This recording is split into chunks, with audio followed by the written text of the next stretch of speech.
આગળ વધીએ આપણી સાથે આજે જે મેનેજમેન્ટ જોડાઈ રહ્યા છે એ ખાસ કરીને ડોક્ટર લાલ પેથલેબ્સના મેનેજમેન્ટ છે. ઓવરઓલ રિઝલ્ટ્સની ઉપર તો વાતચીત કરીશું જ, બટ એનાલિસ્ટ જે પ્રમાણે એક્સપેક્ટ કર્યા છે એક્વિઝિશનને લઈને અહીં આગળથી કેવી રીતના નવા રેશનલ ટર્નઆઉટ થઈ રહ્યા છે, સિનર્જી गेन्स કેવી રીતના બનશે એના વિશે પણ વાતચીત કરીશું. આપણી સાથે કંપનીના CFO वेद गोयल जोड़ाई चुका है. शुक्रिया सर मेरे साथ जुड़ने के लिए. सबसे पहले तो ये क्वार्टर कैसा था उसी से मैं शुरुआत करना चाही थी. एक्विजिशंस के ऊपर बातचीत करेंगे, लेकिन नॉर्मल कोर्स ऑफ बिजनेस किस तरीके से वर्कआउट कर रहा है. अब जब हम लोग कोविड की सिचुएशन में से बाहर ऑलरेडी थोड़ा बहुत आ चुके हैं, नॉन कोविड बिजनेस किस तरीके से वर्कआउट हो रहा है, रिकवरीज कैसे दिख रही है, पेंट अप डिमांड कैसी है, एक आइडिया अगर आप दे पाए. जी नमस्कार अदिति. एक्चुअली में नॉन कोविड जो बिजनेस है उसकी ट्रेजेक्टरी हमारी बहुत एनकरेजिंग है. अगर आप देखो मंथ ऑन मंथ और क्वार्टर ऑन क्वार्टर ऑल्सो, मतलब quarter on quarter also we have grown 16%. मतलब इस Q2 में हमारी 16% की ग्रोथ हुई है ओवर Q1 इसी साल के. और पिछले साल से अगर मैं कंपेयर करूं तो ये 34% की ग्रोथ है, क्योंकि बहुत एनकरेजिंग है. और आप देखो कि हमने शुरू से अपना फोकस नॉन कोविड बिजनेस पे ही रखा, और उसी का नतीजा आज ये है कि पूरी इंडस्ट्री में हमारी नॉन कोविड की growth is very very high as compare to others. So हमारा गोइंग फॉरवर्ड भी जो फोकस है वो नॉन कोविड पे ही रहेगा. और कोविड हमें पता है कि कोविड इस क्वार्टर में 50% से डाउन है. आगे भी मुझे नहीं लगता कोविड इज एक तो पेशेंट भी कम हो गए हैं, दूसरा जो रियलाइजेशन है कोविड की वो बहुत हो गई है कम. तो हमारी आप देखोगे तो वॉल्यूम भी कम हुआ है और वैल्यू भी कम हुई है कोविड की. तो ये ओवरऑल इसलिए हमारा 15.4% का ग्रोथ दिख रहा है. लेकिन अगर नॉन कोविड की मैं बात करूं तो वो 34% की ग्रोथ है इस क्वार्टर की. Agreed sir. अच्छा, मैं एबिटा के टर्म्स में आपसे बातचीत करना चाह रही थी. आई अग्री, फर्स्ट हाफ के लिए एबिटा नियरली 88% बढ़ा हुआ है, ईयर ऑन ईयर बेसिस पे भी यहाँ पे एक अच्छा ग्रोथ है. क्वार्टर ऑन क्वार्टर क्यों गिरा हुआ है? क्या ये सिर्फ कोविड की वजह से था या फिर कोई और कंडीशन थी? एक आइडिया अगर आप मुझे दे पाए. मुझे लगता है जो पिछले क्वार्टर से आप कंपेयर कर रहे हैं वो ये है कि देखिए हमारे बिजनेस का जो नेचर है जिसमें भी हाई ऑपरेटिंग लेवरेज होता है. अगर हमारी ग्रोथ एक पर्टिकुलर पॉइंट से ऊपर जाती है तो बहुत हाई लेवरेज मिलता है हमें उसका. और अगर सेम रिवर्स भी वो ट्रू है कि अगर हमारी ग्रोथ कोई एक पर्टिकुलर पॉइंट से नीचे जाती है तो वो मार्जिन्स भी हमारे काफी इम्पैक्ट होते हैं. तो पिछले क्वार्टर में क्योंकि हमारी हाईएस्ट रेवेन्यू थी 600 करोड़ से ऊपर की, इसलिए, और उसमें कंट्रीब्यूशन जो 36% कोविड से आया, उसकी वजह से जो हमें ऑपरेटिंग लेवरेज मिला वो बहुत ज्यादा था. लेकिन अगर हमारे मार्जिन आप देखोगे तो मार्जिन हमारी उसी ट्रेजेक्टरी में है. अभी भी हमारे मार्जिन 31% के हैं. प्री कोविड लेवल तो हमारे मार्जिन ये 26-27% होते थे. सो अभी मुझे नहीं लगता कि ये कोई मार्जिन में ऐसा है. और आने वाले समय में भी मुझे लगता है कि जैसे नॉन कोविड का जो बिजनेस हमारा ग्रो कर रहा है और आने वाले में हमें लग रहा है कि जो ये अभी कोविड कम हो रहा है तो जो पेंट अप डिमांड थी वो तो ऑब्वियसली जैसे अगर मैं हॉस्पिटल्स वगैरह के बिजनेस को देखूं तो वहां पे हमने देखी है. लेकिन जैसे जैसे ये नॉर्मलाइज की तरफ बढ़ रहे हैं, मुझे लगता है हमारा नॉन कोविड बिजनेस भी नॉर्मलाइज की तरफ आ रहा है. Agreed sir. और प्राइसिंग सिनेरियो वो किस तरीके से वर्कआउट कर रहा है पिछले साल के मुकाबले? क्या यहाँ पे कुछ प्राइस हाइक्स ऑलरेडी आप टेस्ट के लिए दे चुके हैं? किस तरीके से ये कंपैरेटिव एनालिसिस वर्कआउट हो रहा है?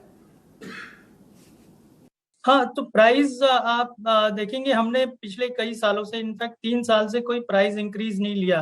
और मुझे नहीं लगता कि जैसे ये सेक्टर इवॉल्व हो रहा है और कंपटीशन जैसे आ रहा है, बढ़ रहा है, तो प्राइसिंग मुझे नहीं लगता गोइंग फॉरवर्ड भी एनीबडी कैन अफोर्ड.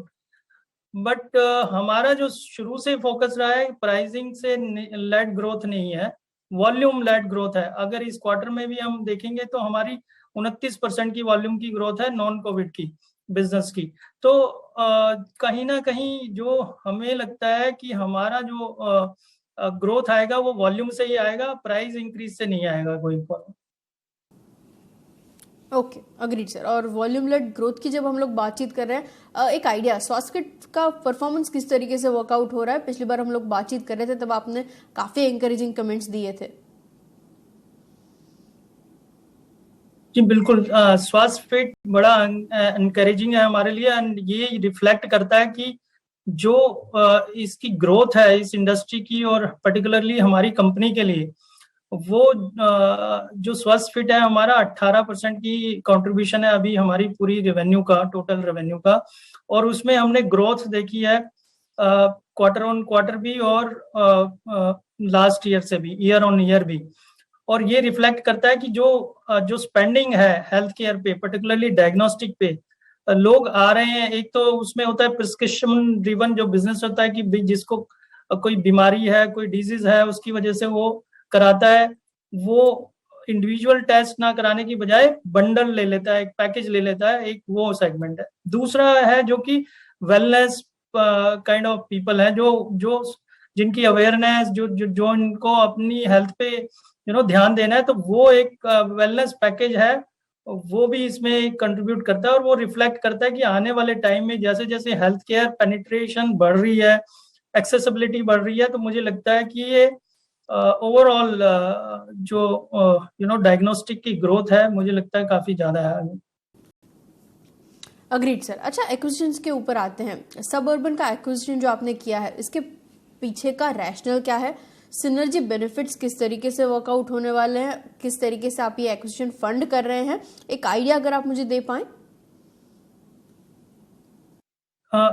देखिए अदिति, मैं पहले का थोड़ा बैकग्राउंड दूं। देखिए, आप अगर हमारी कंपनी की 10-12 साल की पिछली हिस्ट्री देखेंगे, तो हम जो अपने कोर ज्योग्राफी, जो कि हम बोलते हैं कि दिल्ली एनसीआर और नॉर्थ एंड ईस्ट नाउ, उसमें हमने पिछले 10-12 सालों में बहुत अच्छे से ग्रो किया है। हमने बड़ा अपने ब्रांड को एस्टेब्लिश किया है। We are the leader in these geography. अब हमारे लिए जो एक गैप था वो साउथ एंड वेस्ट का था। वो काफी टाइम से हम कोशिश कर रहे हैं कि भाई वो गैप हम किसी तरह फिल कर पाए। तो उसके दो हमने स्ट्रेटेजी बताई कि एक तो हम अपना जो ऑर्गेनिक पीस है, नेटवर्क एक्सपेंशन है, वो हमने ऑलरेडी स्टार्ट किया हुआ है। लेकिन काफी सालों के बाद भी हमने देखा कि उसमें कोई ज्यादा हमें सक्सेस मिली नहीं। और इसीलिए हमने कहा कि भाई साउथ एंड वेस्ट हम जो करेंगे, इनऑर्गेनिक इज वन व्हीकल।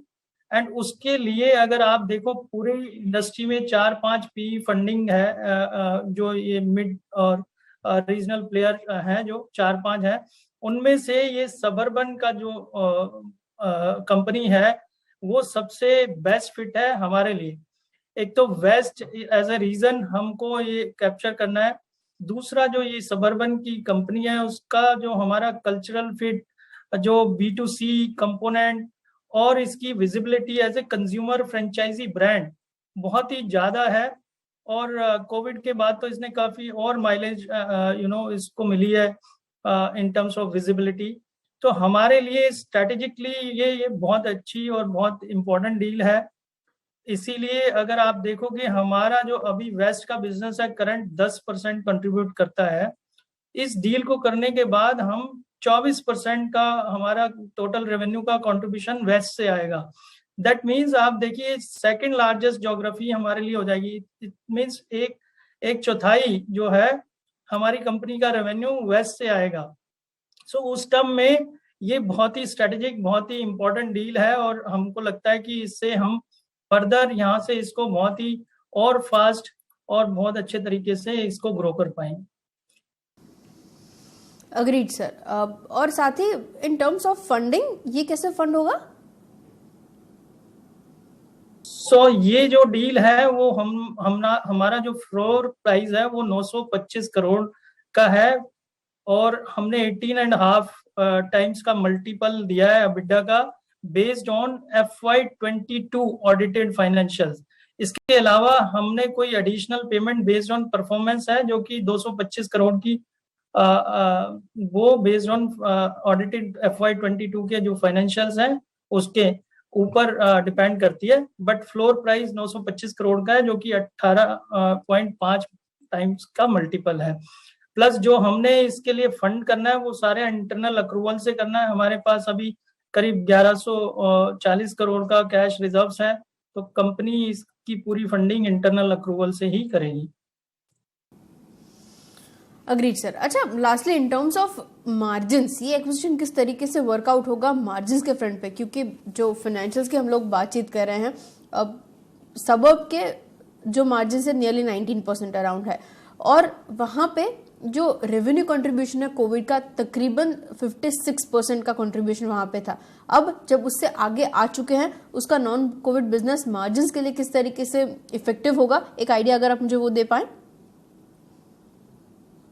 देखिए, ये सही है कि इनको कोविड काफी किया है, और बाकी सब कंपनियों में भी कोविड का कंट्रीब्यूशन काफी रहा है, क्योंकि ये वेस्ट में है, तो वहाँ जो महाराष्ट्र में थोड़ा सा इसका अभी भी जो टेस्टिंग है वो ट्रैवल रिलेटेड, या जो वहाँ पे जो पॉजिटिविटी रेट है वो कंपेयर टू नॉर्थ ज्यादा है, इसलिए इनका कंट्रीब्यूशन काफी ज्यादा है।